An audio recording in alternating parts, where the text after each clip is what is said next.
ওকে, আমরা ঘ নাম্বার কোশ্চেনটা সলভ করতেছি। আসি হচ্ছে গিয়ে ডি মিশ্রণটা নিয়ে।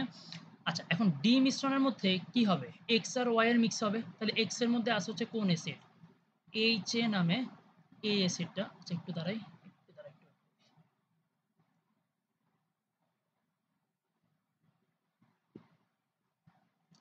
তোমরা কি স্ক্রিন ফ্রিজ হয়ে যেতে দেখতেছো?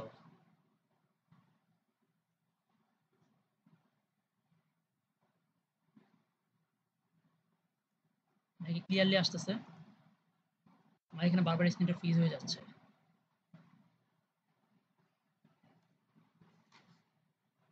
ক্লিয়ার আছে। আচ্ছা, ফাইন। আসা হচ্ছে গিয়ে এইচ এটার সাথে আমরা যদি হচ্ছে মিশ্রণ করি, কোনটাকে মিশ্রণ করব? ওয়াই পাত্র। ওয়াই পাত্রের মধ্যে আছে হচ্ছে ক্ষার, বি অফ OH3। তাহলে অ্যাসিড ক্ষার বিক্রিয়া করলে কি উৎপন্ন হবে? লবণ এবং পানি তৈরি হবে। তাহলে বিক্রিয়া করো। কেমনে বিক্রিয়া হবে? এই যে OH আর H মিলে, OH আর H মিলে তৈরি করা হচ্ছে গিয়া পানি, হ্যাঁ? তাহলে আর বাকি যে দুইটা অ্যাসিডের হচ্ছে গিয়া এ হচ্ছে গিয়ে অ্যাসিডের অ্যানায়ন নেগেটিভ। আর ক্ষারের জন্য হচ্ছে বি হচ্ছে ক্যাটায়ন, বুঝছো? যে প্রথমে থাকলে ক্যাটায়ন হয়, পরে থাকলে অ্যানায়ন হয় আর কি, এরকম কনসেপ্ট। তাহলে এ হচ্ছে গিয়া বি নিবা, আর হচ্ছে এ হচ্ছে গিয়া এ নিবা, সাথে সাথে বসাবা। ভাই এখন এটা থেকে যৌগটা কি হবে? এখান থেকে যৌগটা হবে হচ্ছে কি এরকম BA3। এটা কেমনে হইছে? ছোটবেলায় পড়ে আসছো, এই যে এরকম কনসেপ্ট আর কি। এখানে হাইড্রোজেনের চার্জ হচ্ছে কত? +1, বুঝছো? অ্যানায়নের চার্জ কত? -1। এখানে আসো, বি এর চার্জ কত? বি এর চার্জ হচ্ছে আসলে +3। হাইড্রোক্সিলের চার্জ কত? -1। তুমি যখন এখানে যৌগ ফর্ম করতে গেছো BA3, কেমনে হইছে? এই যে বি এর যোজনী 3, এটাকে দিয়ে দিছো এর সামনে, এ এর যোজনী হচ্ছে 1, এটাকে দিয়ে দিছো বি এর সামনে। এইভাবে হচ্ছে জিনিসগুলো কাজ করে। ঠিক আছে? তাহলে এটা তো সমতাকরণ কি হইছে? সমতাকরণ হয় নাই। এই যে এসিডের সামনে এখানে একটা 3 আসবে। বোঝা গেছে? এসিডের সামনে একটা 3 আসবে, আর এই যে পানির সামনে হচ্ছে গিয়ে একটা 3 আসবে। এই হচ্ছে গিয়ে আমাদের সমতাকরণ। তাহলে এখন আসো, এই বিক্রিয়া তোমাকে কি বলতেছে আদতে? এই বিক্রিয়া কি বলে? যে এসিড যদি 3 মোল নেই, এইটাকে সম্পূর্ণ বিক্রিয়া করানোর জন্য ক্ষার নেওয়া লাগে কত মোল? 1 মোল না? এবং এরা বিক্রিয়া করে যে লবণ উৎপন্ন করতেছে, সেটা উৎপন্ন করে কতটুকু? 1 মোল। BA3 হচ্ছে কি আমার জন্য এখানে লবণ। ঠিক আছে? এটা কি সবাই বুঝতে পারছে? জি ভাইয়া। আচ্ছা, এখন তাহলে তুমি বের করো, তোমাকে যে এসিড এবং ক্ষারটা দেওয়া আছে তাদের পরিমাণটা কতটুকু বলা। তাহলে চলো বের করি, একটু ক্যালকুলেটর হাতে নিবা। ধরো হচ্ছে মোল সংখ্যা হচ্ছে গিয়ে HA, আমাকে যে এসিড বলা আছে সেটার মোল সংখ্যা আমি বের করি।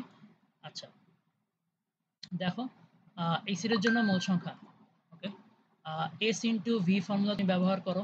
এস এর ভ্যালু বলা হচ্ছে 0.1, ভি এর ভ্যালু বলা হচ্ছে গিয়ে তোমাকে 200, তুমি দিব লিটারে।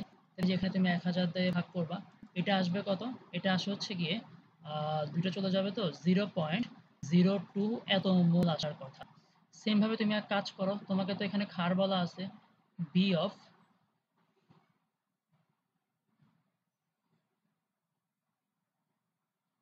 OH3, ঠিক আছে? এই ক্ষারটা বলা আছে, সেম ভাবে তুমি বের করো এখানে। এস ইন্টু ভি ফর্মুলা দিয়ে লিটারে আসো। ক্ষারের জন্য ঘনমাত্রা বলা আছে হচ্ছে 0.1, ঠিক আছে? ইন্টু হচ্ছে গিয়ে আয়তন বলা হচ্ছে 50, তাহলে তুমি উপরে বসাবো হচ্ছে 50, নিচে হচ্ছে গিয়ে 1000। তো এটা করলে কত আসে? একটা একটা জিরো চলে যায়, এখানে আসে হচ্ছে 0.00 5 এত মোল। তোমরা কিন্তু চেক করে দেখো, হ্যাঁ? এখনই সাথে সাথে যাদের সামনে ক্যালকুলেটর আছে চেক করে ফেলো। আচ্ছা, তাহলে এইটা হচ্ছে কি অ্যান্সার আসে আর কি। এখন এটা বাফার হবে কিনা আমরা কেমনে বুঝবো? ওই যে আমরা মাত্র পড়ে আসছি যে দুর্বল অ্যাসিড যেটা, দুর্বল যেটা থাকবে সেটার পরিমাণ যদি বেশি থাকে বিক্রিয়া শেষে ক্ষারের তুলনায়, তাইলে হচ্ছে গিয়ে বাফার হবে, হ্যাঁ? তাহলে তুমি এখন একটু একটা জিনিস খেয়াল করো তো। ওই যে আমরা মাত্র লিখে আসছি, যে কি লিখে আসছি? 1 মোল ক্ষারটা ও কয় মোল অ্যাসিডের সাথে বিক্রিয়া করে? 3 মোলের সাথে না? হ্যাঁ? তাহলে এই যে এরকম 1 মোল 1 মোল ক্ষার 1 মোল ক্ষার বিক্রিয়া করে, 1 মোল ক্ষার বিক্রিয়া করে কতটুকুর সাথে বিক্রিয়া করে?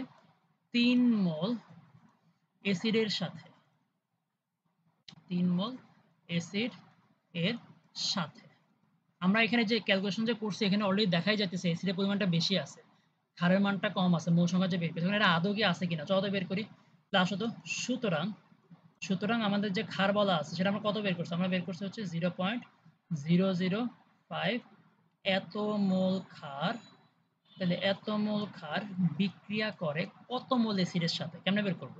ওই যে 3 ইন্টু 0.005 005 ক্যালকুলেটর হাতে নিবা, আমাকে বলবা এটা গুণ করে কত মোল অ্যাসিড আসে।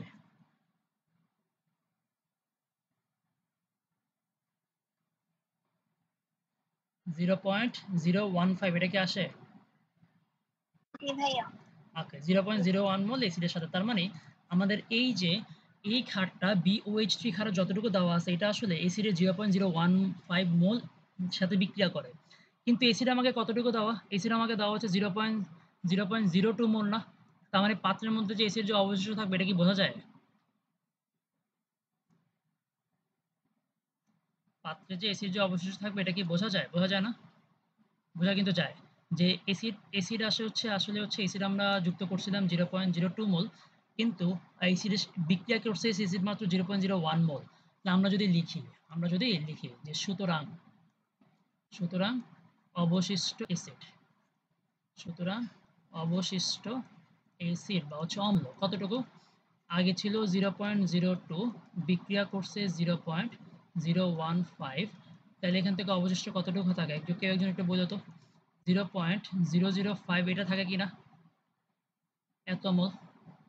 ভাইয়া সবসময় কি ক্ষার থেকে অ্যাসিডটা বের করতে হবে? না আসলে ব্যাপারটা হচ্ছে তুমি বিয়োগ করে দেখবা আর কি যে কোনটা অবশিষ্ট। ভাই আপনি তাহলে কেমনে বুঝছেন যে ক্ষার শেষ হয়ে যাবে এসিড অবশিষ্ট থাকবে? কারণ বাফার হইতে গেলে দুর্বল যেটা সেটাকেই অবশিষ্ট থাকতে হবে। এখানে দুর্বলটা কোনটা? এসিড। দ্যাটস আমি ক্ষার ধরে কাজ করে দেখছি এসিডটা অবশিষ্ট থাকে কিনা। ক্ষার যদি অবশিষ্ট থাকতো তাহলে তো এটা বাফার হইতোই না। ঠিক আছে? বোঝা গেছে? বাফার হইলে যেহেতু দুর্বলটা থাকা লাগে, দ্যাটস আমি এই দুর্বলটাই চেক করছি যে দুর্বলটা কি অবশিষ্ট আছে কিনা বা কতটুকু দুর্বল যেটা এখানে এসিড সেটা কতটুকু আদৌ থাকে কিনা। আছে কিন্তু। যেমন এরপরে ওই যে ইটা বের করব ওইখানে দেখবো দেখি আদৌ দুর্বলটা অবশ্যই থাকে কিনা। ঠিক আছে? তাহলে এখানে খেয়াল করো। সুতরাং এই পাত্রের মধ্যে মিশ্রণের মধ্যে কি থাকে? মিশ্রণে থাকে কি, কি? মিশ্রণে থাকে হচ্ছে আমাকে এই যে অবশিষ্ট অ্যাসিড, অ্যাসিডটা কিন্তু দুর্বল। তাহলে অ্যাসিড থাকে হচ্ছে কি আমার 0.005 এত মোল। আর ওই যে অ্যাসিড আর ক্ষার বিক্রিয়া করছে, ওরা কি বিক্রিয়া করে বসে আছে, লবণ ফর্ম করছে না? মাত্র আমরা দেখে আসছি 1 মোল ক্ষার বিক্রিয়া করে 1 মোল লবণ উৎপন্ন করে। তাহলে বলো ক্ষার বিক্রিয়া করছে 0.005 মোল এত মোল ক্ষার। তাহলে এখান থেকে আমরা লবণ পাবো কতটুকু? 0.005 মোল না? এটা কি বুঝছি? জি আবারও বলি ভাইয়া। আবারও বলি 1 মোল ক্ষার বিক্রিয়া করে দেখো বিক্রিয়াটার মধ্যে 1 মোল লবণ উৎপন্ন করছে। তাহলে ক্ষার বিক্রিয়া করছে কতটুকু? 0.005 মোল। মানে এখান থেকে উৎপন্ন লবণও হবে 0.005 মোল। তাহলে তুমি এবার বলো এই পাত্রের মিশ্রণের মধ্যে এসিড আছে অবশিষ্ট, লবণ আছে অবশিষ্ট। এসিডটা আবার দুর্বল, লবণটা আবার এসিডের অনুমতি লবণ। তাকায় দেখো। তার মানে সুতরাং এরা কি তৈরি করবে? সুতরাং এরা হচ্ছে তোমাকে বাফার তৈরি করবে। এরা তোমাকে বাফার তৈরি করবে। বাফার তৈরি করবে। এখন আমাকে কোশ্চেন কি বলছে? কোশ্চেনে বলছে হচ্ছে কোনটা বাফার তৈরি করবে। ঠিক আছে? তুমি এই যে বের করে ফেলছো এটা হচ্ছে বাফার তৈরি করবে। খুব ভালো হয় যদি তুমি একটা কাজ করো, এখানে হচ্ছে বাফারের পিএইচটা পর্যন্ত বের করে দিয়ে চলে আসো। আমরা যদি একটু পিএইচটা বের করে ফেলি কি আসে? পিএইচ সমান হচ্ছে বাফার দেবো হেন্ডারসন এসেলবার্গ সমীকরণ, P of K A plus হচ্ছে লগ উপরে সল্টের ঘনমাত্রা বসাইতে পারো, সল্টের মূল সংখ্যা বসাও, ম্যাথ করা যায় চাইলে। নিচে হচ্ছে গিয়ে এসিড। ঠিক আছে? তাহলে আসো হচ্ছে আচ্ছা ভাই পি কে এর মান তো দেওয়া নাই। কোশ্চেনে খেয়াল করো, এই কোশ্চেনের মধ্যে তোমাকে হচ্ছে কে এর মান হচ্ছে গিয়ে বলা আছে ওই যে উপরে। তার মানে তুমি পি কে বের করে ফেলতে পারবা। পি কে কেমনে বের করবা? মাইনাস লগ অফ কে এর ভ্যালুটা বসাও 1.8 ইন্টু 10 ইনভার্স 6। এইটা বসাইলে দেখবে এখান থেকে হচ্ছে কে এর মান চলে আসে, পিকের মান চলে আসে। ঠিক আছে? কিছু একটা পিকের মান এখান থেকে আসবে। আসুক পিকের মান, এই পিকের মানটা এখানে তুমি বসাবা। পিকের মান যদি তুমি বসাও এই জায়গায়, তারপর হচ্ছে গিয়ে প্লাস লগ। ঠিক আছে? উপরে সল্টের মোল সংখ্যা যে কোশ্চেনে তুমি মাত্র বের করছো কতটুকু লবণ থেকে বাফার তৈরি করে 0.005। এসিডের জন্য আছে হচ্ছে এসিডের জন্য তো সেমই আসে মনে হয়। ঠিক আছে? 0.005 আসে। তাহলে তুমি এটা বসায় দাও। এটা বসায় দিলে দেখো হচ্ছে বাফারের অ্যান্সার চলে আসবে শেষ। অ্যান্সারটা আসবে হচ্ছে 5.74। আমরা কি এটা বুঝছি?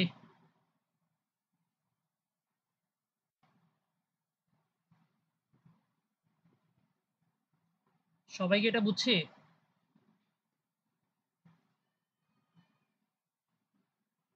জি ভাইয়া। আচ্ছা ফাইন। তাহলে তোমাকে বলছে ডি এবং ই মিশ্রণের মধ্যে কোনটা বাফার তৈরি করে, তুমি অলরেডি ডি মিশ্রণটা বাফার যে তৈরি করে এটা বোঝায় একদম বাফারের পিএইচ পর্যন্ত বের করে দিয়ে চলে আসছো। এখন যদি তোমাকে বলি সেম ভাবে তুমি একটু টেস্ট করে আমাকে বলো তো ই মিশ্রণটাকে বাফার তৈরি করবে কি করবে না, পারবা? চলো আমি একটু করে দিই। ই মিশ্রণটা নিয়ে যদি কাজ করি, ই মিশ্রণে আছে কি, ই মিশ্রণে আছে হচ্ছে ওয়াই এবং হচ্ছে কি জেড, ঠিক আছে? ভাইয়া হ্যাঁ, তো জিরো আছে। অ্যান্সার জিরো কেমনে আসবে? পিকে এর মান বসাবা না তুমি? ভাইয়া বসাই। এই যে এই জায়গায়, এই যে এখানে এই যে লগ, এই যে এইটুকুর ভ্যালু কত আসে? এইটুকুর ভ্যালু আসে হচ্ছে জিরো। সামনে একটা পিকে যোগ দিবা না?